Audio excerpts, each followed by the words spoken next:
here. We're taking this 2019 Salsa Timberjack that was originally 29, now 27.5, and you can see it's in some array of disassembly. There's the front right there, grips are off, fibers are off. So what are we doing here? Well, we're going to take some parts out of the parts bin. We've taken off the dropper post already. We're going to make this a single speed, y'all. Derailleur's going to come off, that cassette's going to come off, the chain's going to come off, that 30-tooth chainring steel's going to come off, cranks are going to stay the same, probably change brake rotors. We're going to change this RockShox Recon fork, it's 130. We're going to put this bad boy on here, Fox 34. Should lighten things up a bit.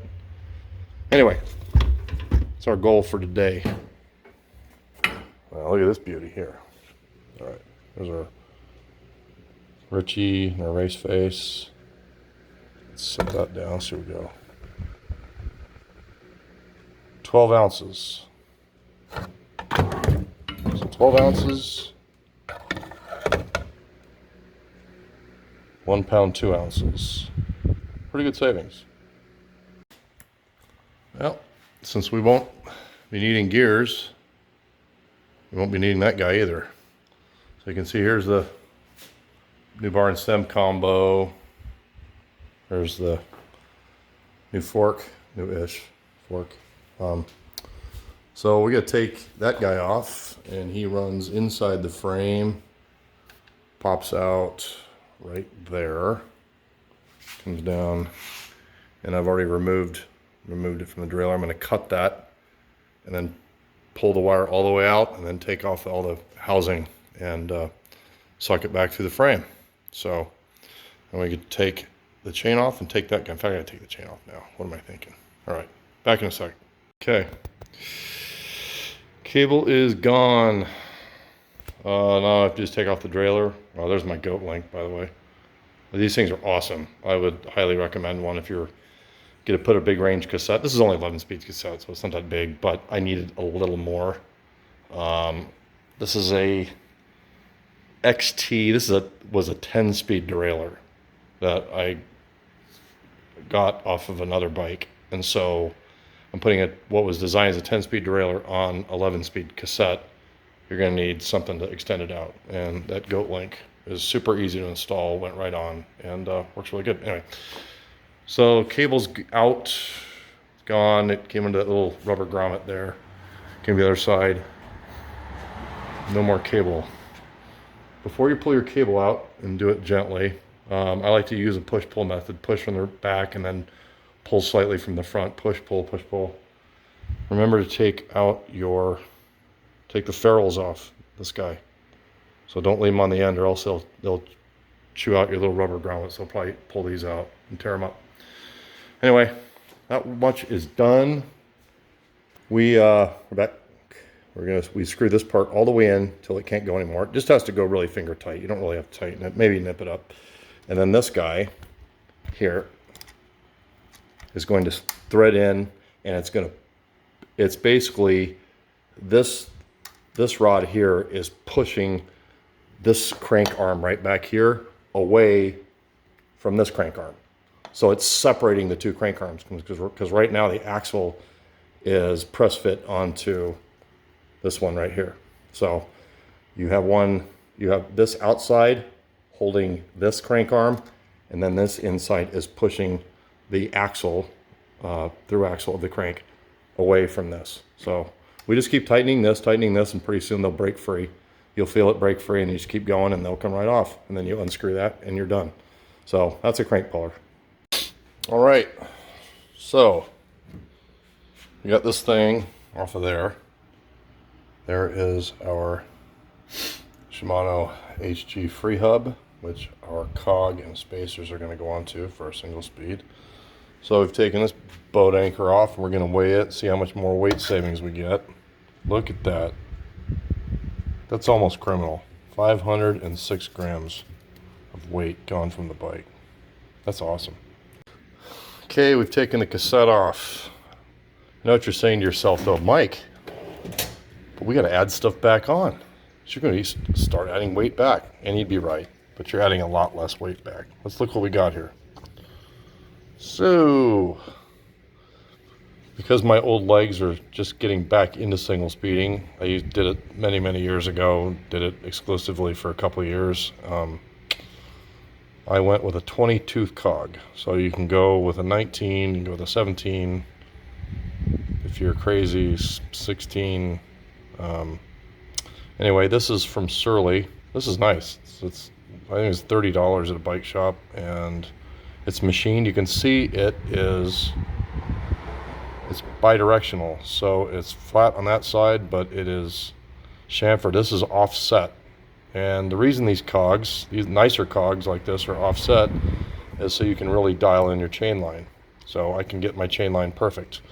I'll put a link in the description. I found another YouTuber who has a great description for getting your chain line absolutely nailed. You just take some measurements off your bike and do the math, and it's super simple. So anyway, there's that. And then so here is these little spacer kits, all different shapes or all different widths, spacers, and then your locking ring as well, your locking cap, lock ring, whatever. So we're going to do the math, and then we're going to get that installed, and hopefully, if the math is right, this will be dialed in without having to even put a chain on or look at anything. It just, by the numbers, it should be right. So, okay, I think we pretty much found it. It found itself, really. Sorry for the terrible focus here. Okay, so something with single speed spacers. This particular kit came with two wider ones, that one and this one here, and I put them on, and the two wide ones together give me a perfect chain line if I flip my cog over the concave side.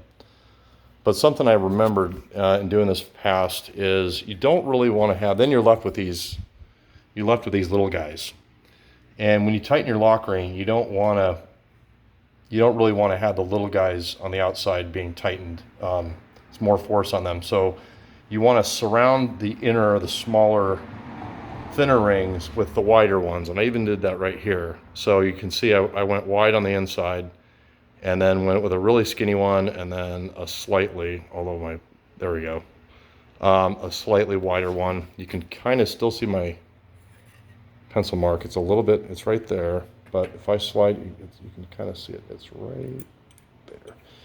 But if I slide this guy in, boom. That looks like it's right over target. So that should be good. I'm going to go with that for right now. So what we have is we have the concave, or the chamfered side pointing in towards the wheel, and the flat side out. So I forget if that has anything to do with how the chain grabs. I don't think it does. I don't think the chain cares, so I don't think it's directional. I'm not sure, but I guess we'll find out. Anyway, put the rest of the stuff on, and we'll be done with this part. So this is the last segment of this video. Build's finally done. Was waiting on a chain, finally got it and put it on tonight, and you see it's got a quick link right there.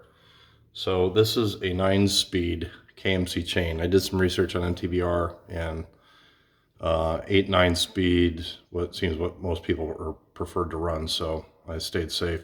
Again, this is an absolute black 30-tooth chain ring in the front, and then a Surly 20-tooth ring in the cog. And Salsa makes it really easy with these rear dropout plates to move back and forth. It's an amazing design to set up single speed. So putting on a chain though, when you go to put on a chain, you're going to get a chain that's way too long, and you're going to basically have two ends in the chain in the box.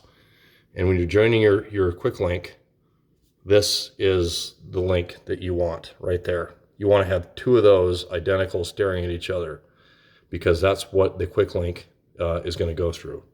You don't want to be left with that on one end and then that, or this or that, or 2 of these, which even be worse. You want 2 of those, and then the quick link will fit in. So you just want to size your chain, wrap it around until you have a little slack. The slackest amount you have, well, assuming your wheel's all the way forward, the slackest amount you have where you can join these with a simple quick link that'll come in the package. In this case, KMC includes their quick link, and it's super easy. Then you back off your in this case it's also alternator plates, and you tighten it right up, and it's really simple. Obviously, check your chain line. So final weight savings of the bike. The bike started out at 30 pounds even, and you can see that at the bottom there, this is removing all this stuff. It ultimately saved 3.1 pounds just by removing standard stuff for geared. It could obviously lighten it up more if I had a rigid fork or not, but I like my Fox 34 and I want to be able to go through some chunk with it, probably put better rotors on it at some point. Anyway, this is the bike. It's done. I can't wait to ride it. And back to the pain cave, y'all. Thanks for watching. Take care.